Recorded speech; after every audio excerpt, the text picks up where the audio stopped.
sosial. Kita pasti mau cari terus sih pembaruan apa aja, jadi kayak tangan tuh harus selalu ke media sosial gitu. Aku hampir setiap hari ada media sosial.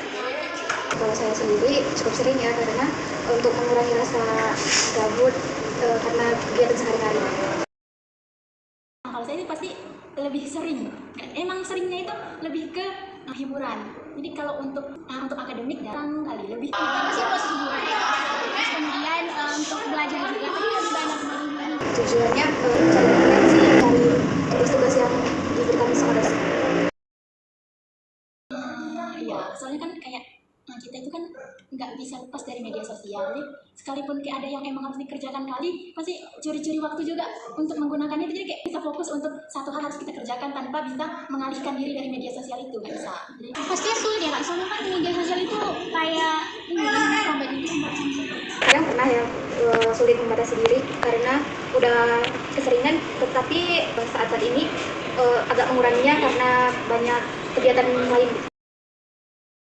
sebenarnya tergantung ke platform yang digunakan sih. Kalau misalnya kayak WA ya mungkin kalau misalnya ada tugas diskusi ya pasti itu dipakai. Cuman kalau misalnya kayak untuk IG atau TikTok untuk diskusi itu jarang sih. Kayak susah apa sih mau diskusikan dari situ. kalau menurut kamu sih kak ini bertambah itu apalagi kita kalau lagi Sisi positifnya yang baiknya karena bisa berdiskusi untuk kegiatan perkuliahan gitu. Kalau saya sih kan kalau misalnya nih kita lagi ngerjain tugas atau sesuatu pasti kan pengennya sih fokus ke situ, cuman ya rasanya tuh kayak susah kali, kayak ada dorongan tersendiri untuk kayak buka ini bentar 5 menit aja, cek ini dulu ada berita baru nih, jadi kayak untuk konsentrasi itu susah sih kan. Tidak sih, karena yang sebelum saya bilang tadi itu ada membatasi diri untuk menggunakan media sosial. Berpengaruh. Jadi misalnya nih kita udah niat nih jam segini mau ngerjain tugas, cuman 5 menit sebelum jam segitu masih ada nih yang kita lihat di media sosial itu, pasti kayak ngerasa nanti lah bentar lagi tahu ini lagi ada seru nih gitu, pasti kita secara nggak sadar bakalan nunda itu dan akan lebih fokus ke media sosial yang kita lihat gitu. kalau aku pribadi sebenarnya ya karena ya kayak yang tadi sosial media itu kan dia membuatnya candu, jadi bisa menunggu pekerjaan Kadang dia sering.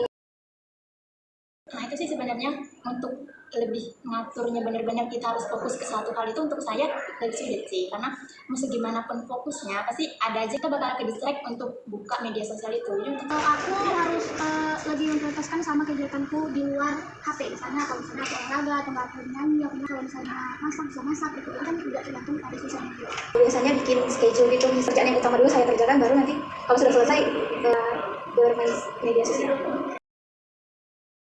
menurut saya sih 50-50 lah, karena terkadang ya sosial itu kan emang bisa kita jadikan buat keperluan akademik, tapi di sisi lainnya media sosial itu juga bikin kita kurang fokus sama kehidupan nyata kita. Sebenarnya 50-50 karena tergantung balik ke diri kita sendiri lagi, bagaimana cara kita untuk mengontrol diri kita walaupun dengan sosial media kak. Jadi kalau misalnya kita terlalu capek tadi itu jadi lebih banyak ke negatif daripada positifnya, tapi kalau misalnya kita bisa mengontrol diri kita untuk menggunakan sosial media ya nggak ada hambatan buruk sih kalau Menurut saya itu membantu karena banyak mendapatkan informasi seperti kegiatan kuliah atau kegiatan lain. Baik, terima kasih atas jawabannya.